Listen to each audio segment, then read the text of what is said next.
Slept on Cinema is sponsored by Training Ties, the ultimate shoe tying tool.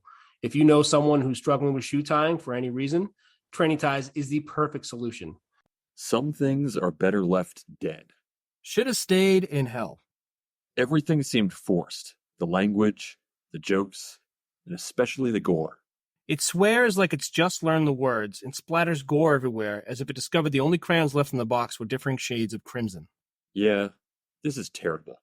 The fans deserved better. The plot seems to have been written by a teenager who only wanted to see some gore and swearing at the theater. The music is this weird blend of copyrighted songs and generic rock music. Hellboy, more like, oh boy, this movie is awful. This reboot sinks faster than a demon in holy water.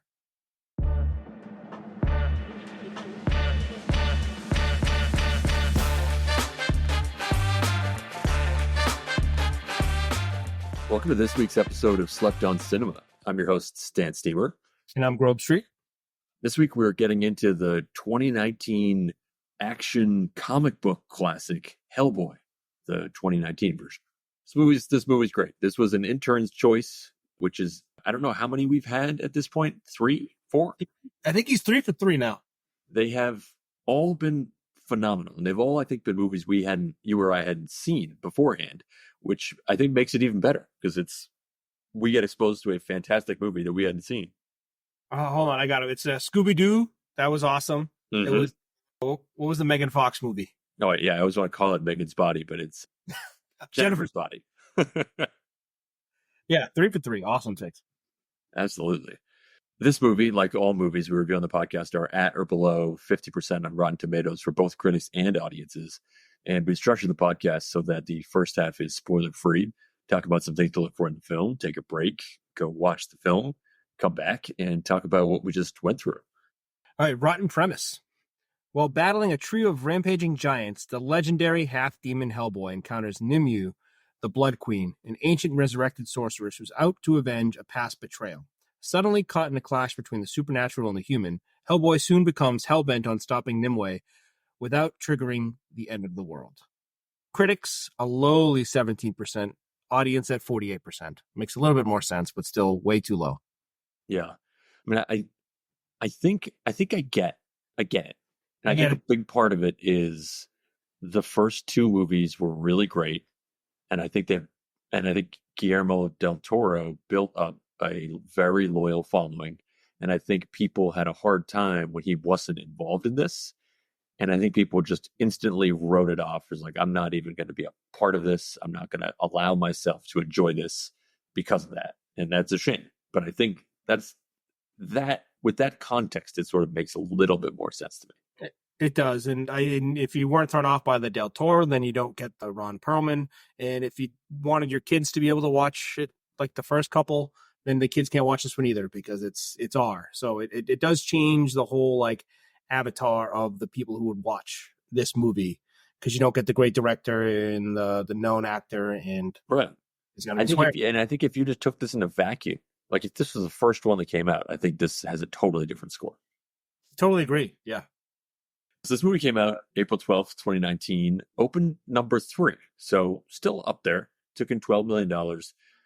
Number 1 that week was the second week of Shazam. So there was a lot of these sort of slightly off-brand superhero movies out at the time.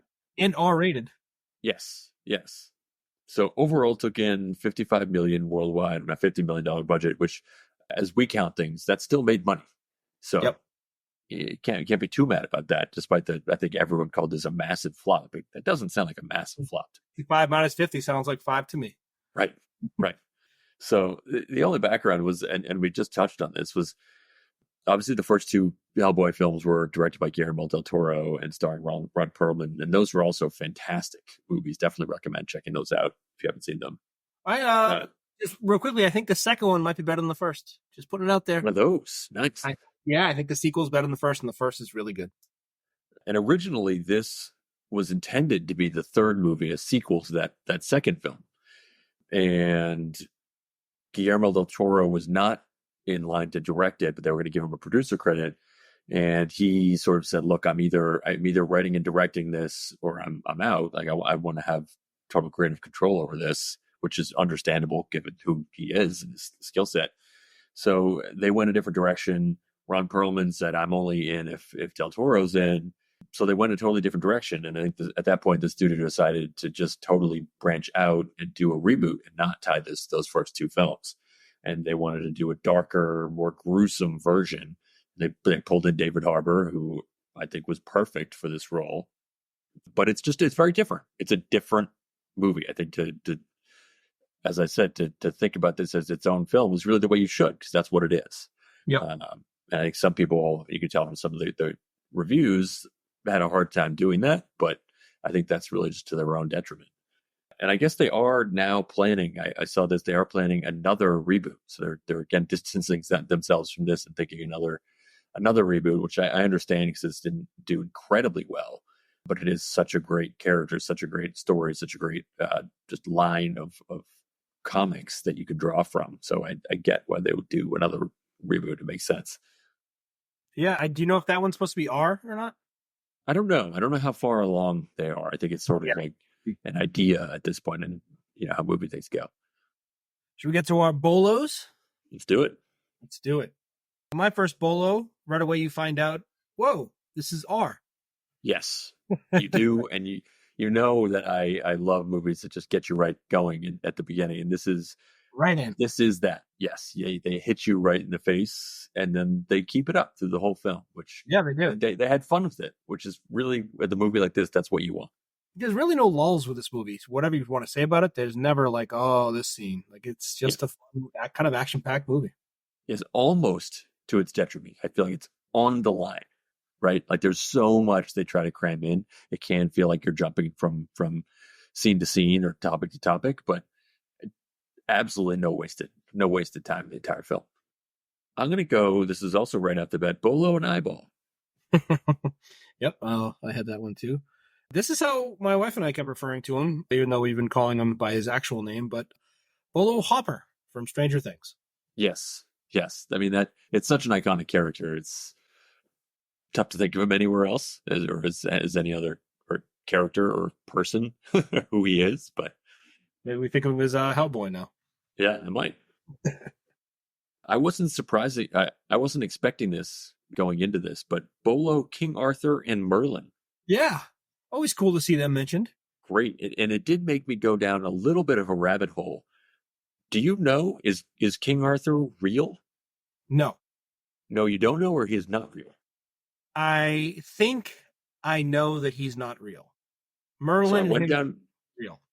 Well, we'll put Merlin to the side for now. But King Arthur, I went down this rabbit hole, and it is unknown. There is a debate in the community as to whether King Arthur is real or is just a very long-standing legend. Because I think the legend of King Arthur goes back hundreds and hundreds of years. But there are people who are convinced he was not an actual historic figure, and he was just sort of a long-time legend. And then there are others who are convinced that no, in fact, he is a historical figure. And so there was no evidence that he ever was a historical figure, but some people think that he was. Well, we're going back to the 5th and 6th century. So evidence is a pretty fair enough, sketchy thing to begin with, right? Did someone write about him later on? Yes. Was that maybe just a legend? We don't know. That's a long game of telephone. Fair enough. Yeah, exactly. So, and I kind of like that because I went in not knowing and I left also not knowing, but we were kind of comforted by that. Well, we do know Merlin. We know, well, what do we know? Well, maybe we don't. Bolo braided back hair.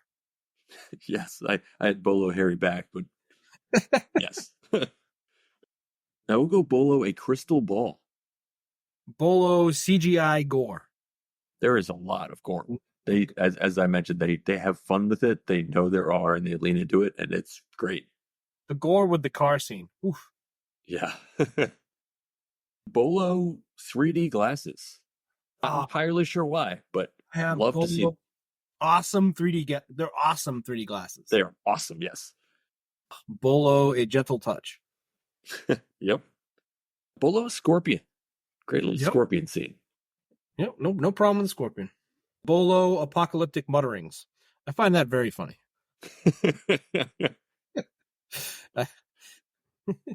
On the side of the road Oh, where I live in California, there's a lot of apocalyptic mutterings when you walk by people.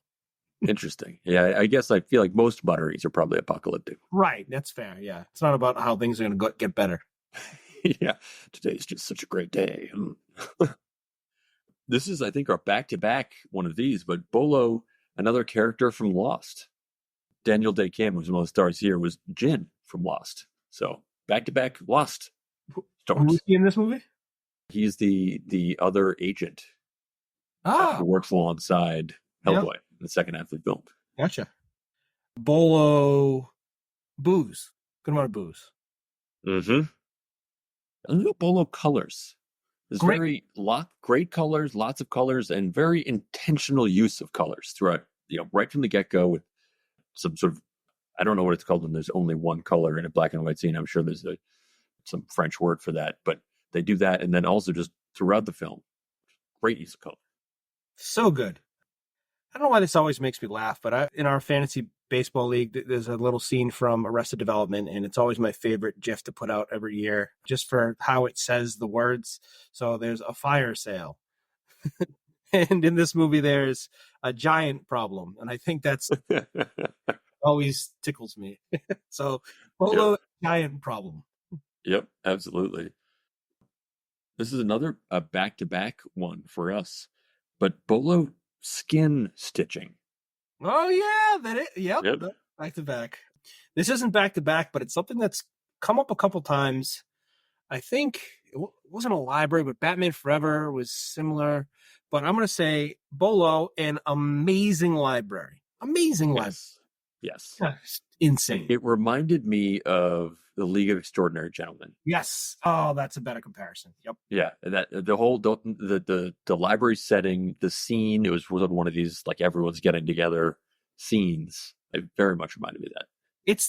It's the libraries that have the rolling ladder. Yes, the ladder does it. Once you have that, like, you are crushing life, I think. Yes.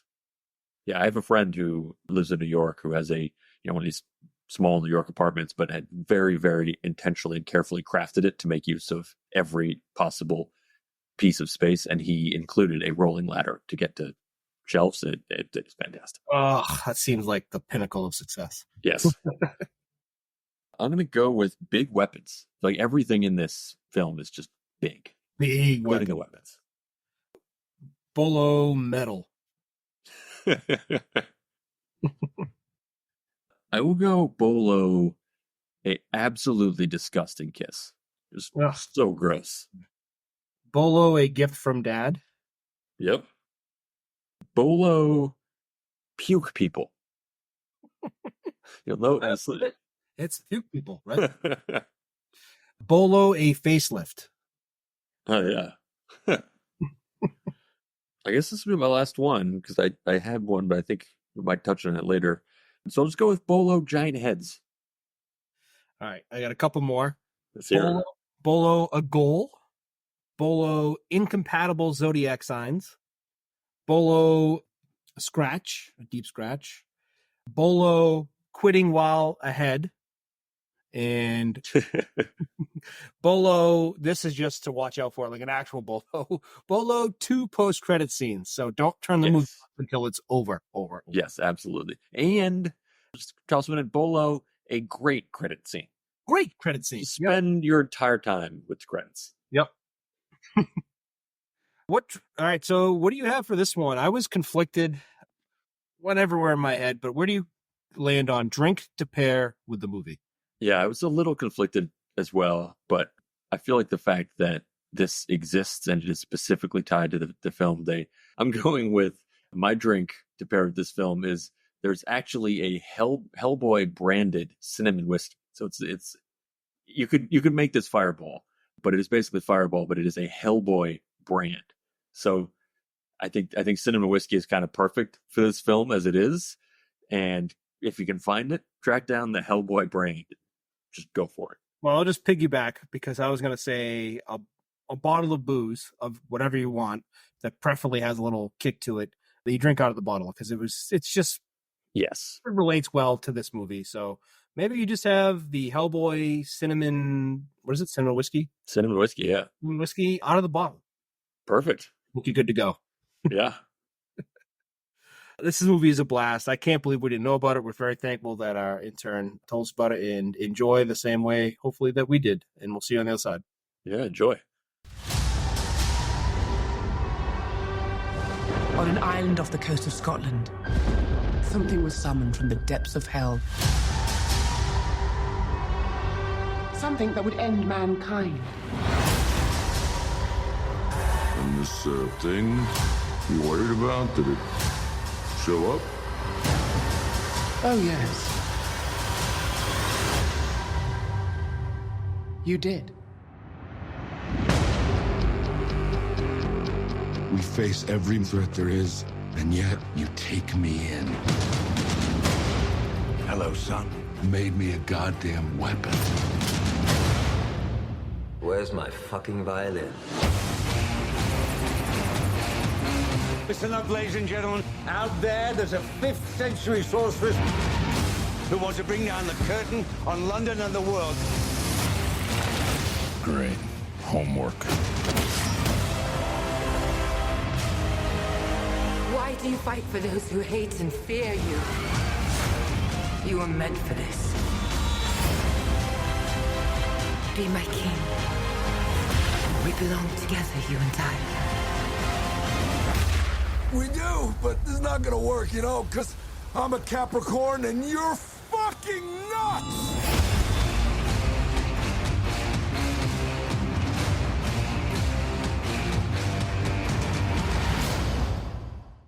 Slept on Cinema is brought to you by Training Ties, the ultimate shoe tying tool.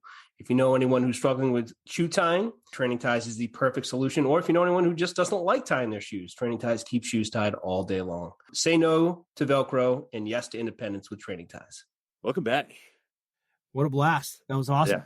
Yeah, that was awesome. And we are now joined by Kai, whose selection this movie was. So welcome, Kai. Welcome, Kai. And once again, thank you for the selection, because this is another one of your movies that we hadn't seen before, and I'm glad we did. Hey, I'm always happy to see my picks on the podcast. I didn't even know this movie existed, and it's funny because I enjoyed. I was saying this in the beginning. I enjoyed the first two a lot, but I hadn't. When you said Hellboy, when you suggested the first time, I had no idea this even existed. But I think that was the case for a lot of people. So hopefully, we get to put an eye on this movie because it's really, really good. I don't know if it was like when it came out or what it was, but it feels like it kind of flew under the radar somehow. I guess because it's not like actually a continuation of the previous Hellboys. So like it just slipped under the radars, but it's still Hellboy and I love Hellboy. So fun time. And it's like a 2-hour movie, which is, I think, great. Were you a statement. Were you a Hellboy comic guy? Oh yeah. Yeah, see, this movie made me wish I was, because I feel like, and from reading about it, it seems like it was very faithful to the comic, and it brought in a lot of these different storylines that were spread across a number of different parts of the comic, and it made me really want to get into it. I don't know if I still can. I feel like that's something you like latch onto when you're younger, but I feel like I want to get into comics. Is that an okay thing to do? I think right? You can push your kids into it, and you just happen to have to get into it. Yeah. They grow up. So then it's kind of like you're doing it for them, even though it's for you. So you really kind of win in multiple levels. Sounds great. Yeah, touch on the Hellboy dad issues, and instead bond with your kids over Hellboy. Right. Just flip that. Yeah, flip it around. It sounds amazing. I feel like I just figured out. I just cracked parenting. I had saw that a number of the people who are fans really liked it, but they thought there was just too many actual storylines, whether it be the Blood Queen or I can't even remember the Giants or whatever. There's a number of actual stories from Hellboy that were all put into this movie that were like real stories that each on its own could have been like actual movies or quests, but there was a lot of different real stories from the comic books that were put into this movie, and I think it was a lot for some people. Yeah, should have gotten like a trilogy deal. Seriously, it did feel that way at times. All right, should we get to the draft? Let's do it. All right, well, you know the rules here. Kai, you get the first pick, first overall. All right, I'm going to go with legendary Nazi hunter Lobster. Yes.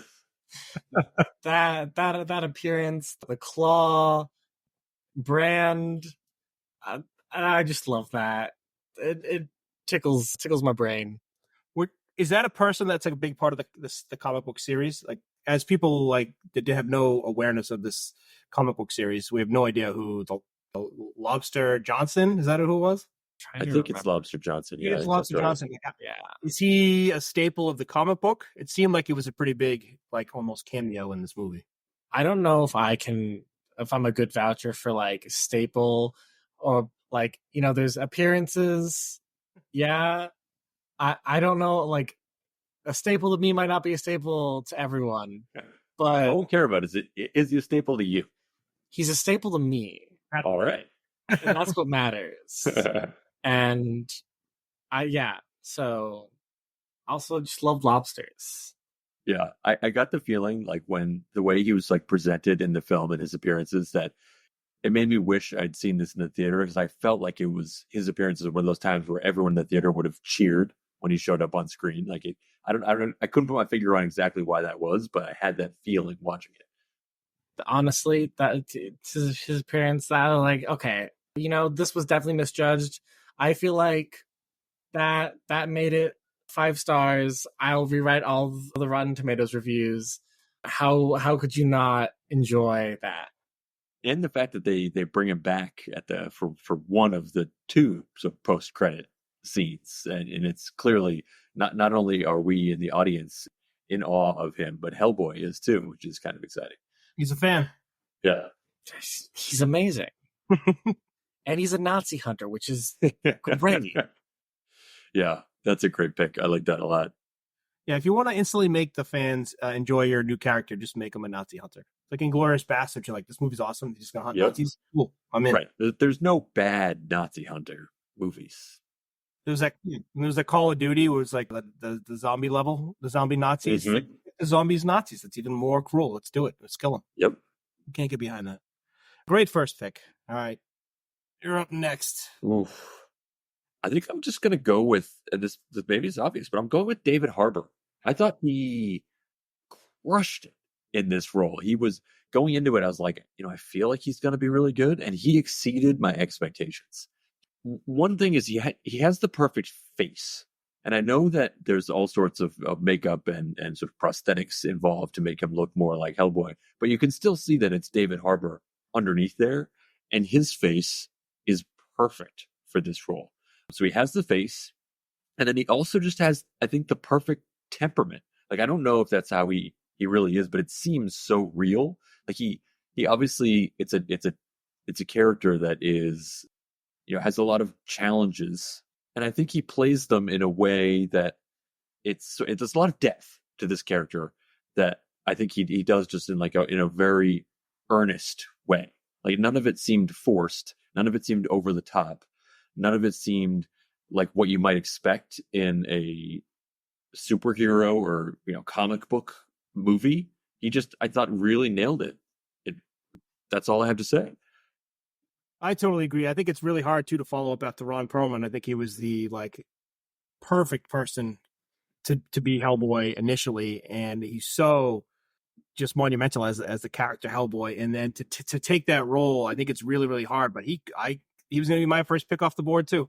I think he just absolutely nailed the role. He's perfect. He brings a lot of heart to the role. And I think that's a weird thing about Hellboy is that he has a lot of heart and emotion to the role. You wouldn't think so with this R-rated swearing, gory movie, but there's a lot of heart to it. And I think that he does that really well. He did that. I don't know if you guys have ever seen Violent Night. He's like a Santa who's a former warrior. And it's just kind of like this too. It's kind of like reluctant anti-hero getting beat up a bunch and also kicking ass, and he plays that role really well. Yeah, I thought he was just great. It was perfectly cast, and I think that's absolutely right that it's really tough shoes to follow after Ron Perlman, who also did an exceptional job, and it's always tough to come back and do the same role after somebody's had such an iconic run in that. But I think he nailed it. My pick, I don't know if I get. Do you think, the scene where Hellboy was ambushed was the same scene as the giant scene? Do you think that's the same? Can I take both? Yeah, I think you could take both. It It's the was, same it was scene. at the same Same place. scene. It was at the same place. Okay, cool. I thought that ambush scene when they're getting ready for the hunt, and I thought I wasn't sure that had no idea they were gonna turn on him, and then they're like, "Oh, that's a great place for an ambush," and they're like, "Oh, that's really good." He just got right through the chest. I thought that was perfect. And then they were using those like pig stickers he was making fun of. We just learned all the stats about how it's 5 times more than the electrical chair, and it was just a great scene. And he's just getting destroyed, and it seemed like it was over. And I just thought that the Giants coming in, cutting off the head because he had just made that threat, the other dude, about cutting off his head, and then just the giant scene alone, I was ready to take that because I just thought that was like one of the coolest scenes I've ever seen. The Giants running from a distance and coming really, really slowly, cutting off the limbs, and just like the graphic way of fighting, pairing off the Giants so they're fighting each other, fighting him, and it's just like, and the music, it was just like the coolest scene. I love that whole scene. Yeah, I thought I agree that it was probably maybe the most fun scene in the whole film. I like the dialogue, as you said, like, oh, it's the perfect place for an ambush. It's like, yep, we had the same thought. And then also when he sees the 2 giants, he's like, oh, I thought there were 3. And then all of a sudden he's right there. It does what Hellboy does really, really well. I don't know if he does this in the comic books too, because I never read it, but he gets hit really well. It's like, Seagal never gets hit, but Stallone does and Van Damme does. They get hit a ton. And Hellboy's like, he's one of them who's just going to get hit a ton. He gets cracked and across the whole field, and he's like, oh, I'm going to have to feel that tomorrow. And it's just a great way of just like, you somehow get yourself this like boxing match where they each just destroy each other and he's not brittle, and it's just a cool way to fight. Yeah, it somehow makes the character relatable, even though looking at him would be the most unrelatable character possible. Yet, because of the way he carries himself, because of the way he does get hit, I don't know, he sort of seems like somehow like an everyman. That's a great pick. This is tough. My first pick was definitely going to be David Harbour, so now I have a bunch of 3rd round picks here and sleeper picks. But I'm just going to go with, I like that it was R. I know that a lot of people might not have liked that, but I loved it. And I think it's cool how, for some of us, you see Hellboy, the first and the second one, when you're a little bit younger, and then like when you're a little bit older, 10 years later, there's an R version. It's like, that's perfect. This is perfect. I'm ready for these types of jokes now, and I'm ready for the violence. And 10 years later, let's get a little bit mature with the nonsense that's going on in the movie. And I just thought it was great, and they made it very, very clear very early that it was going to be R. And I just thought it was a cool way to watch a movie. There's a lot of times it can go the other way, and I think when it goes to how to make this more of a blockbuster, the suggestion would probably not be R, because a lot of people didn't like that. But as far as my viewing experience, I really enjoyed it being R. Yeah, I totally agree. I think all of it, and I can't think of a PG-13 movie that wouldn't be better as an R-rated movie, right? Yeah. I mean, and especially something like this because of how Hellboy carries himself, and it makes it more realistic, which is kind of an absurd thing to say in this movie, but it does make it more realistic when it's just a little bit edgier. What was the comic book like? Was it a lot more this guy than like the first couple? Yeah, I think it's a lot more like this movie than the others. Yeah. I feel like it's a lot more of a 1-to-1 comparison. Yeah, I got that sense. That's a great pick. My 2nd round pick. It's tough, when we got these. When we have the guests on, we only have 2 rounds and the sleepers. You got to make your picks count. Mm-hmm. There's 2 things I want to take. We're back to handwritten notes this week. That's good. Yes. Back to OG. I think I'm just gonna take the characteristic or skill or whatever. I don't know what it is, but just quick healing. I'm taking the concept of quick healing, and I feel like when you're a kid, you're always debating with your friends. What's the greatest what superhero power would you want? It was like, oh, fly. I want to be like invisible. I want to walk through walls. I want to be able to do all this stuff. As I've gotten older, and particularly watching this, I think I just want quick healing. I think that is the best superhero power, especially as you get older and you find yourself injuring yourself more frequently, and that those stupid injuries linger longer and longer. Quick healing sounds amazing. So I'm just going with the concept of quick healing. We see it all throughout here, as you just talked about in that scene with the giants. He takes that spear through the heart, and he bounces back because he heals right away. So I'm just taking that. I love. It comes up in a whole lot of movies. I love the quick heal. Like, obviously, it makes you think of Wolverine is the one, I think, probably the most famous quick healer. But just love that as a concept. Very jealous of that attribute, because I feel like as I get older, I'm a slower and slower healer. So very jealous of that Hellboy trait. I'm not even sure it heals anymore. You just have you just have a new thing you walk around with. That's true. It never fully heals. You're like, oh crap, that's now how that's how my foot works. Yeah. Now my jump shot has a big crook in it because my knee hurts every time I shoot. It's gonna be from now on. Yeah, that's a great skill, and that is what makes Wolverine, I think, the coolest. Because what's the point in having a superhero trait if you're dead? It doesn't matter. Right. Just stay there. You get to stay alive. That's the whole point. That's what's so cool about Wolverine is, he's got his claws and stuff, but he still had the bones beforehand. He didn't always have the claws, but he always had the healing, and that's the biggest thing, I think. Yeah. The coolest thing, because we saw the giants, they have superpowers and they're super strong, but they're idiots and they don't heal, so they have to tie on like cars to themselves because they have to like replace what they missed. He doesn't have to. He just heals. Yep. The giants kind of heal. They resurrect from the dead occasionally.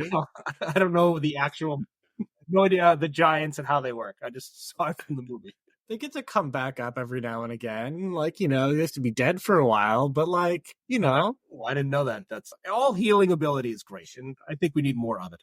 Yeah, I could do for a dose. What's crazy is baby healing time. My son, who was like when it happened, it was like a few months old, got like a cut in his chin. Thought it was gonna be bad.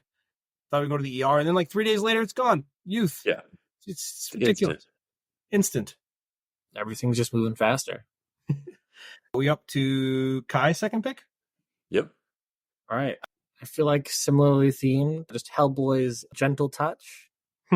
I love that he breaks like every single phone he comes into contact with. But like, just a quick to the very beginning, totally fine petting a dog.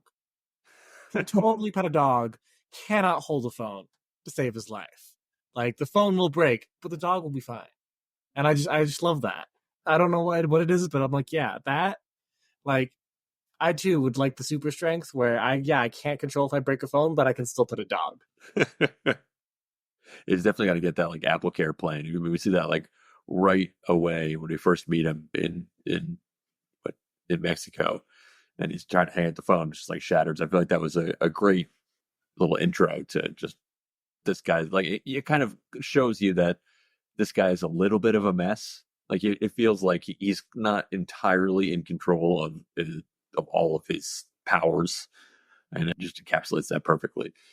I also love that he's always like trying to operate his phone with the big hand. Yeah. He could just switch to the other, like the other hand would probably be so much better at that, but it's always the big hand, and he's always just breaking them. He breaks it because he's a righty, right? I know he's forced to be a lefty, but that's got to be, you reach for your phone. No one ever uses the opposite. Yeah. You can never use my phone with the opposite hand. No. See, I wouldn't know because I'm lefty, so I always you're forced to left side. Yeah. And it's always on the left side. So I look at Hellboy and I'm like, come on, man. Like, shouldn't you of all people be a lefty? You would think so. He's pretty creative. Yeah. All the iPhone and like the phone stuff, it made me wonder if this was, I know this movie came out at this point, 5 years ago, but it felt like this might be our most contemporary movie. Like, there were lots of references to things that are still culturally and technologically relevant in ways that I don't recall seeing in another movie we've done so far. A lot of our movies seem to reference the mainframe and the internet. We're past a lot of that. So yeah, this is a lot more current. We got an Uber reference. That's nice. Right, exactly. Yeah. Yeah. A lot of chords in our movies in the past. All right, we're on to Kai's sleeper pick. All right. Ooh, what left from my list?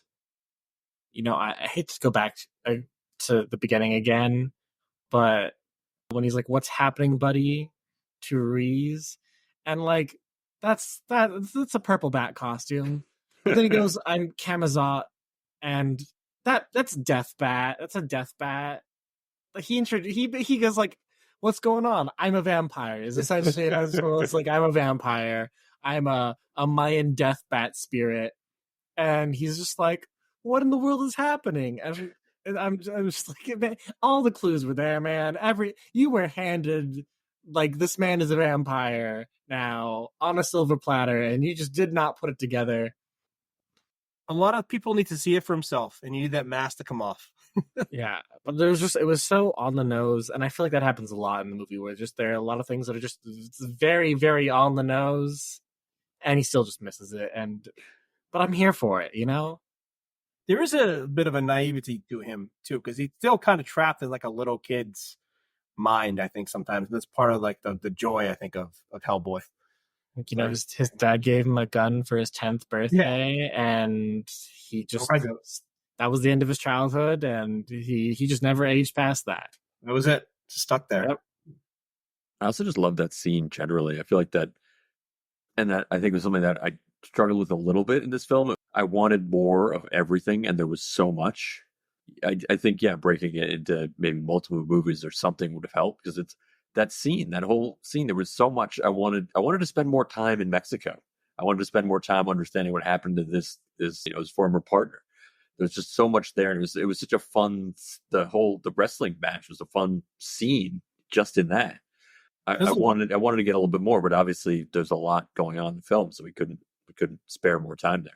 That speaks to how cool Hellboy is, because there's a few parts where I'm like, oh, I wanted more of that. I wanted more of the underworld monsters, and then more of the giant world, and more of the Mexican vampire world. And I think that probably just means we need more Hellboy in our life, and maybe it's time to get into graphic novels. I think so. All right, my sleeper, and this is a deep sleeper. Going deep. I am going with the art of lettering by hand. It comes up very briefly, shortly after the Mexican scene, when the agent, they have a wall of agents who have passed, and there's a man very neatly lettering the agent's name by hand. And I can't get enough of people lettering things by hand in like really intricate ways. It's my Instagram feed is just full of people making signs with markers or doing gold leaf lettering on doors. I eat this stuff up. I feel like it's a dying art, and I feel like I'd like to build my lettering skill and not have any of that. I'm very jealous of it, but you don't get to see that very often in film. This is the only one I can think of. I'm sure there are others, but I love it. Yeah, it's weird they don't show that a lot more in movies, because it's typically a very exciting thing to show the audience. I feel like you get in like old movies, you used to get all the time people scraping someone's name like off a door when they die or something like that. Yes. Yeah. But you don't get enough of the re-letter. And I feel like the amount of Instagram reels I've watched of people lettering signs and things like that, I think there should be some in movies, some more. That sounds quite relaxing. I can see how that would be something that you would get. You enjoy seeing, like, you ever watch like jerseys be put together for like sports team? Oh yeah.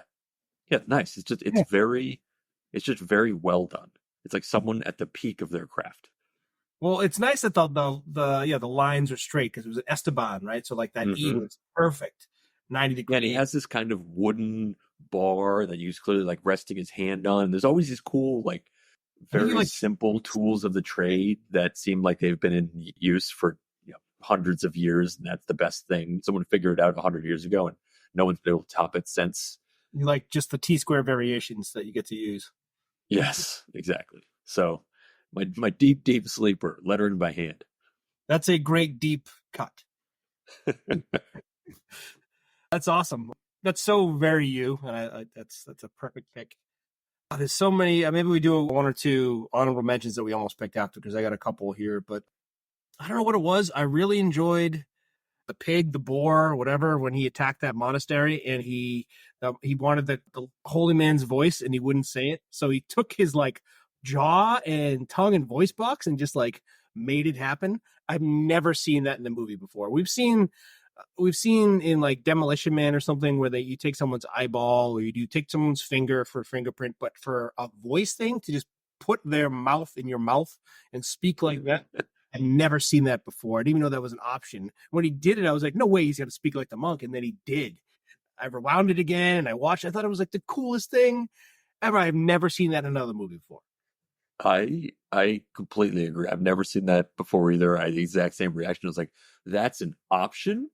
It made me wonder why that's not in like all the Mission Impossible movies. I actually think that one is super, super fitting, specifically because like he's a fae creature, and there's that like fairy folklore bend between taking something literally and taking something metaphorically. And like if you give something metaphorically to the fae, they take it very literally, and that was like the reverse where he took something very literally and got the very like metaphorical use, like literally stole his tongue, got his voice. Yeah, I think you nailed it. Perfect. Yeah, that was perfect. Are there any things we didn't pick that we almost picked? Sorry, go ahead. I really liked at the end of this movie, after he's clearly on the good guy, the good guy's side, and he had the van ride to go to the museum, whatever, the final scene, and he gets out of the van and one of his own like British agents just shoots at him because he was just kind of like scared. He's like, no, I'm on your side. Like a little moment of levity before the big scene of just like, oh yeah, you're still scary looking though. Sorry about that. I like this is really not even in the movie, so I don't know if this counts, but I'm going to do it anyway. When I was Googling around things about the film, I think from this film in particular, they came out with a line of like muscle building supplements, which I thought was just like the absolute perfect thing for someone that's so hellishly jacked. And then this whole line of workout enhancement, caffeinated powders, and then muscle building powders of all different types. And I was just like, that's perfect. I feel like every movie where there's an incredibly jacked person should have an accompanying line of fitness supplements. I'd never heard of that before, and it just made so much sense. Yeah, we just did Pain and Gain. That would have been great if the movie came out with a protein shake to go along with the movie. Yes. Yeah. It once I saw this, I was like, how are all those movies how do they not all have this? This seems so obvious. What else we got here? Another deep sleeper, maybe not as deep as the lettering, but just fish and chips. And they walk into they have the fish and chips stand for their sort of secret entrance to the headquarters. But there are a few things better than a good fish and chips. It's just a dynamite combo. I love fish and chips, so love to see that. Is that a Northeast thing? Does Kai out here? Is there a lot of fish and chips? Have you grown up on that? No, I don't think there's a lot out here. I know actually in La Jolla, there's a couple places in La Jolla. Okay, yep. But outside of La Jolla, I'm like, I'd never come across fish and chips places. Yep, I think that's we're originally from Boston. Stan Steamer's still there, but now we're out in California, and I never see fish and chips, and it was everywhere back home. Yeah, it's a staple. Yeah. I like Hellboy's gun. I don't know. I will stick that. I don't really know much about the gun, but I think it's really cool. It looks like the gun that the Joker pulled out in the original Batman movie. It's just that super long barrel. I think it's cool. On the topic of guns, I also liked the idea of a gun filled with angel bones. That just I'd never heard of such a thing. Never thought such a thing could exist. I thought that was a great thing. Great idea. It struck a chord. He was very agreed. I think that's all I got. I almost picked his jacket just because that's not a stretching material, and there's absolutely no way that could get over the big arm. And the way it sits on the big arm, you know that sleeve is not big enough for it, but it's there anyways. And I tried to like rewatch the beginning where he's like taking off the jacket, and it just like it goes so fast. I'm like, no, this doesn't make any sense. Like, it might be the most unbelievable part of this movie. That almost breaks the suspension of disbelief. Like the Baba Yaga I can buy, the giants I can buy, the ectoplasm ghost stuff I can buy. angel bones, whatever. Everything else, yeah, totally believable. Creatures from hell, super normal. The fact that that jacket fits, no, that's where I draw the line. The jacket lives in reality, and that was not a realistic way for that jacket. My All only other thing was I loved the closing credits, because I think my favorite credits are where they show you an image or a little clip of the actors and you get the name also right on screen. I think all movies should end that way. They did it here, and I love to see that. It always seems happier when they end it that way. It's great. I feel like especially if you're not the main stars, it reinforces that like face name connection. It's just I feel like I have a much better sense of all the people in the film. Yeah, it's like watching a sitcom from the 80s and 90s. You're watching like Hey Dude from Nickelodeon, and they show, hey, here's Melody. And they just show a little picture, a little scene, and their name, and you got it now. It's all squared away. Yeah, I literally don't know why every movie doesn't do that, because it's not like anyone, and no one gets upset about it, right? You just don't watch the credits if you don't like that. So, well, I'm sure someone's getting upset, but not many. Awesome. All right, that was awesome, Kai, and thanks again for picking another gem. Yeah, great choice as always. Thanks for letting me pick another one. All right, that was a great draft. Love having Kai the intern on. Great movie selections, great insight as always. I feel like he always does a great job of picking movies that he's incredibly passionate about, which is awesome. Depth of knowledge. There's so I think if we asked a few more questions, we would have flipped over a rock and unearthed he had a lot of foundational knowledge of Hellboy. Yes. Awesome. I love when people are just into stuff and you find out about it. You're like, oh yeah, tell me more. This is great. I want to know more about the Giants and them coming back to life. This is awesome. Yep.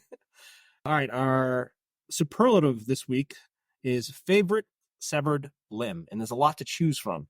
There are so many to choose from. I mean, that's one. This was a great thing, a very fun process of trying to pick, and I had a really hard time picking my favorite. I don't know about you. I did, and then there's so many times I strayed, and I'm like, oh, that was a great death, but it's like, oh, severed limb. It has to be severed limb. Mm-hmm. So it'd be like, oh, they cracked him in the head, and that was awesome. That's not a severed limb. So yeah, it was really tough. I'll just get mine out of the way. I thought the arm getting cut off of the giant with the sword. Mm-hmm. He swung around and just cut it off, and he got that momentum. I just thought that was the coolest. And then he got the... I mean, the swinging of the sword alone was just... I don't know why. You could just tell how heavy it was. Yeah, I think they did a good job of showing his, using physics correctly and his momentum and dropping his shoulder and swinging it. Yep. Made sense that he could be able to do that. Yeah, that was a great one. That whole scene was phenomenal. Tough to go against that. I'm sort of debating between two, and they're both things that I like. So I'm just gonna take both. I liked the opening scene where where King Arthur cuts off the sorceress's head, and then she keeps talking.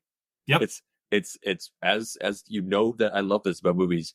It sets the scene. It sets the stage for what type of film we're getting ourselves into. It's gory. It's gruesome. It's also funny. It's just got all this stuff wrapped into that one scene. So I thought that was perfectly done. And it was also sort of like a bit of a surprise and all this. So that was great. And then it's actually the same head getting severed again. So maybe this really is just one pick. But her head also at the end, this time severed by Hellboy. And he fires off the classic line, "Quit while you're ahead," which is a similar vein of a perfect little encapsulation of what this film is. So I thought that you could show that scene to somebody and they would have a sense of the entire movie. That's such. It's funny that it was her head twice and her head talking after each time too. It so much shows you what this movie is, where it doesn't take itself too serious. I don't know if this relates enough, but my wife was just telling me about a scene, sharing something about The Departed, and sometimes there's little choices in movies, whether it be the head talking after, or whatever. This comes from The Departed, and I don't know if you remember the scene on the beach with Jackie, which is Jack Nicholson's character, and his next in line, And it was supposed to be a simple scene where he shoots some guy in the back of the head from like, I don't know, on the beach or whatever, just to show that they're hitting. And Jack Nicholson had a suggestion. He's like, how about I have my guy there and make it a woman, and after I kill her, say, she landed funny, because it gives you the sense like they do this all the time. Right? And like these subtle little choices. And I think her like talking right after her head gets cut off. And it's funny the second time again, we're like, oh wow, after all that time being put back together, her head's off again. She's only had back where we started. We're right back where we started. In her world, only like 3 days after having thousands of years in a box. Yep. But it's just those subtle choices that I thought were so cool. Yeah. Yeah, which is great, because it's like, you think a movie like this, I feel like it doesn't get credit for all those subtle choices, but there are a lot that I think make this movie what it is. Oh, absolutely. Yeah, that was also what I had. That was my backup, was her head. Yeah. So I did like too that you got the Excalibur doing it. It wasn't just a sword doing it. Yes. It was like, you're a human. Weapons can't touch me. And he's like, this is just a regular human weapon. Excalibur. You know, the whole story in her look of terror afterwards being like, oh crap. My head's me. Not again. All right. Bumper sticker. What line from this movie would make a great bumper sticker? This one, it wasn't a super bumper stickery movie for me, even though I feel like there were a lot of lines that maybe were intended to be sort of bumper stickery lines. None of them really landed as bumper stickers for me, except for a few. And I think the one I'm going to pick really landed. So I'll just get that right out of the way. But I liked Destiny, stupid word for coincidence.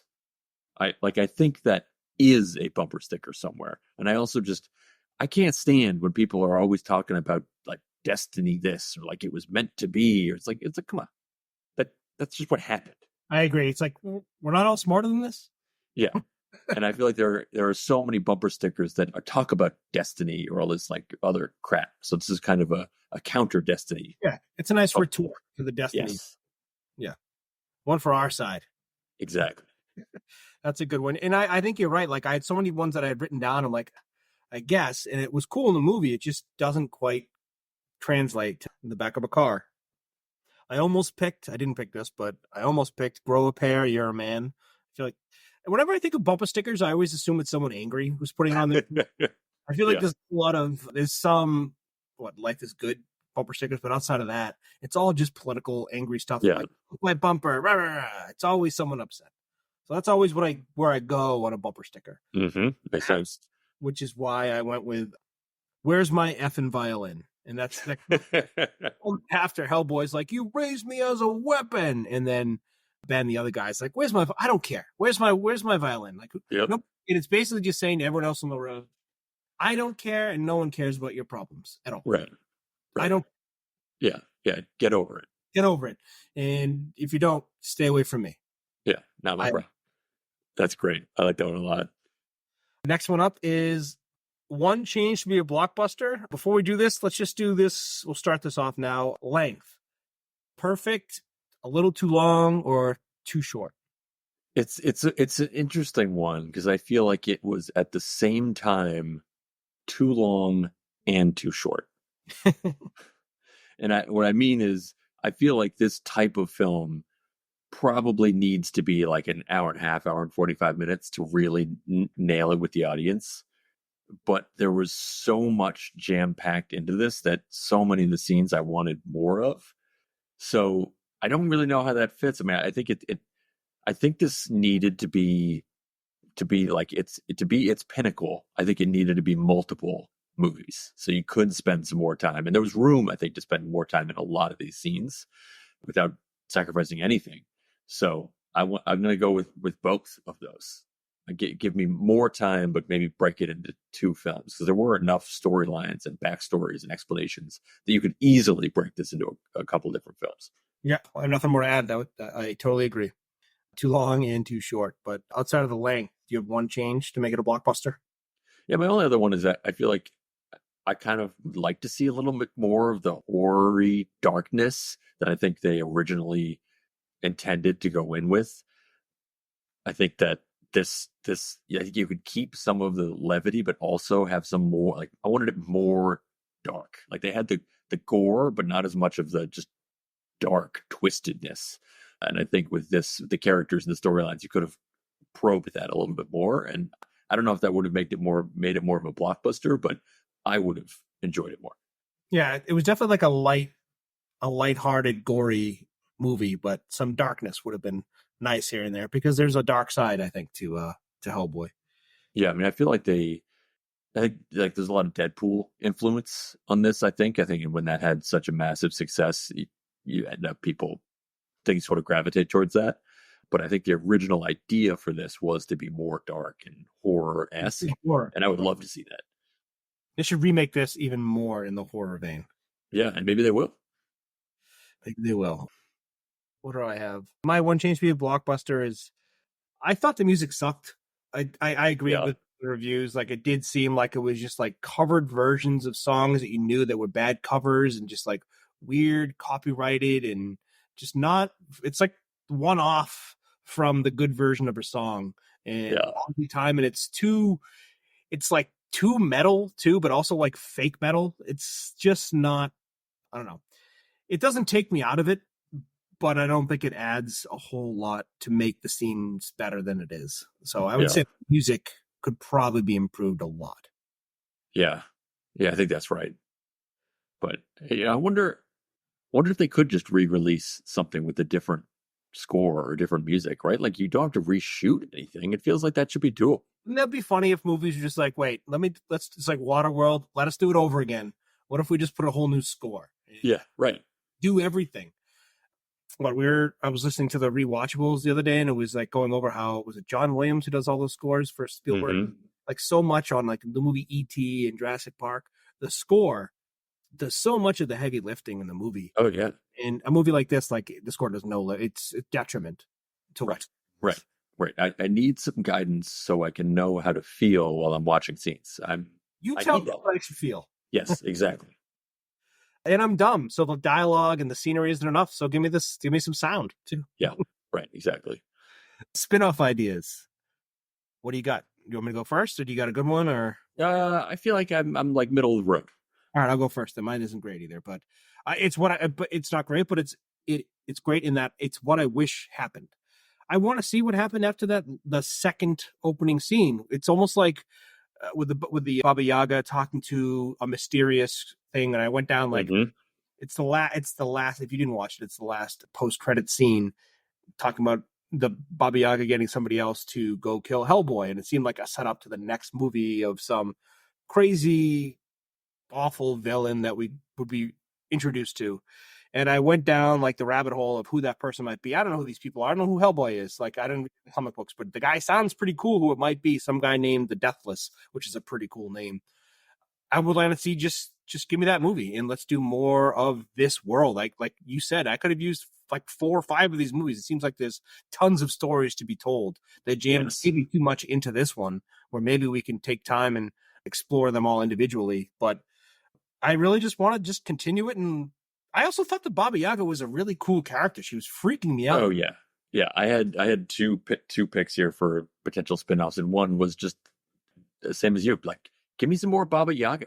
Like, I feel like I want to know more the background there. I thought that chicken-legged house was so cool. Yeah. So I could spend a lot more time going into that. Like, that seemed just, I'd never seen anything like that before. Watch a documentary or read a book about this chicken-legged house. I have no idea what's going on, but it's amazing. Yes. And she's eating children bones and soup. It's just the whole thing. There's a lot there. I feel like you could easily make a whole series of Baba Yaga. And Baba Yaga, I only know that phrase from John Wick, and it's apparently exactly a poor translation for like the boogeyman. It's mainly just like the old wicked woman, or the wicked is what I guess is what it really is, Baba Yaga. Yeah, but she was just so cool. I just want to see more of that. Yeah, absolutely. I had that as well. The only other thing I had was, and we touched on this obviously in the draft, was the lobster just seemed like such a cool, fun character. And I got the sense, as we talked about, that there's a lot of fandom out there for him, especially Kai.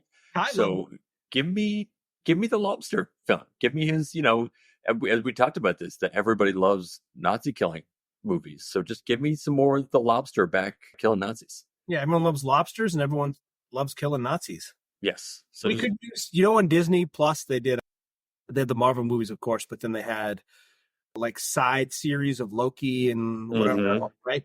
We just need a little quick 6-episode miniseries of Lobster. Yeah. Let's see his past. Let's see what's going on, because it'd be the Claw fantastic. is really amazing. Yes. I'd like to know more for all of us who don't know anything about the series. I'd like to see. I want to know the whole thing. All right. Those are our spinoffs. Do we have any notes we didn't get to? Let's see. One I have is the thought of being locked in a box with my head only for thousands of years is maybe one of the worst things ever. Yes, that's extreme torture. I can't think of anything worse. I don't like being left alone with my thoughts. I think we've got all this before. I listen to a podcast whenever I'm trying to go to sleep. It's just easier for me. So just being put in a box for thousands of years to just trapped with yourself sounds the absolute worst. I did have a question for you as an avid subtitler. Yeah.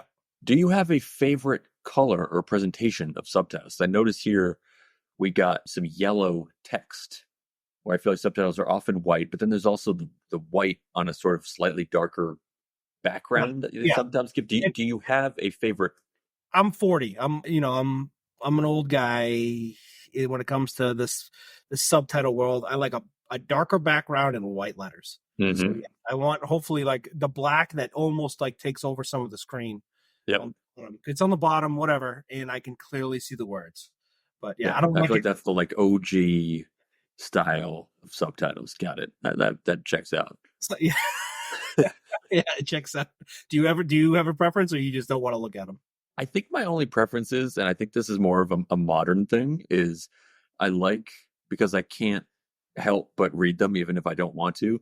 I like, and they do this in like John Wick especially, where they put the subtitles sort of by the person who's saying it. Mm-hmm. Because I find that if I'm going to be reading it anyway, I'd rather be also looking at the person who's saying it, since they'll have like a dialogue, and it'll be to closed captioning will be near the person talking, and I like that. You want the words near the mouth? Not near the mouth, but like I feel like if there's two people, there's a person on the left side of the screen, a person on the right side of the screen. The dialogue of the person on the left side of the screen would sort of like be on the left side. Okay, yeah, that is very new. It's definitely like the new wave captions, but. This is like Wayne's World. I want to push you like chain. There's me. Just keep it in the middle. Keep the black background and the white text. All right. Here's a question about curses in spells. Do you always have to leave a way? Is it like a rule in a curse or a spell to always have to leave a way out? So they killed the witch, the blood witch, and they sent her pieces around everywhere, and like the only way she can come back is if the words of a holy man says whatever. What if is there always something like we watch my kids like there might have to be? Yeah, that must be how they work. There, you cannot just have an ironclad like that's it. Like she's done. There has to be a what if a werewolf has sex with a unicorn and speaks God's language to the mountains? Then she gets to go free. Yeah, I feel like there's always got to be a loophole or a way out. I feel like maybe that's just, otherwise it would take too much spell power or something that is just too much. Like there has to be some sort of. There's no just safe that works. It's always like, well, it's a good safe, but you can crack it by doing this. Yes, I think that's right. I mean, I've certainly never. There's none that I can think of that have ever happened that way. No, I agree. Even like watching all the kid stuff with Cinderella and Sleeping Beauty, there's always like a way. Mm-hmm. Kiss from your true love gets you out of it most of the time. And maybe that's also sometimes part of the curse, because in some ways, if you're just stuck with it, you're like, well, I'm stuck with this. That's just how it is. But if you know there's a way out and it's so difficult to obtain, maybe that's sometimes even worse. I think it seems worse. Let's see, BPRD. BPRD? Yeah, you know what it stands for? I do not. No, I had to look it up. The Bureau of Paranormal Research and Defense. All right. Where they work. Makes sense. Yep. Let's see if we had anything else. I got one more. All right, let's hear it. You know how they had that part in the movie where the like England, this pandemic or epidemic is spreading so that within 2 hours, like 100,000 people are going to die. Yeah. Then like 5 seconds later, or no, a day later, whatever, the monsters from underground are like released upon the world, and they had told everyone to stay inside, get away from other people. Like, this is an insane. Everyone's gonna die in 2 hours, not like months. And then the monsters came out, and everyone is just on the street. That guy, dude's walking back from work.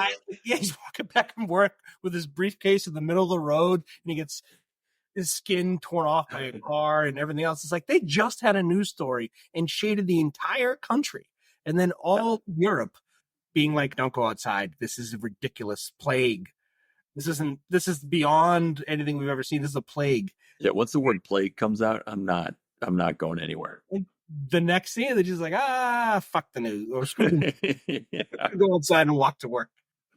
Yeah, that's a good point. And also, I think it sucks getting caught in the thing that is solved, but you die anyway. So like, they saved the doomsday from happening, the apocalypse, but that first wave of like a few people near some potholes were like, oh, sorry. I mean, because nobody's going to remember that. No one's going to care. It's a tough break for those people, and they died horrible deaths. Oh, they waited for the innocents to have the worst deaths. Yes.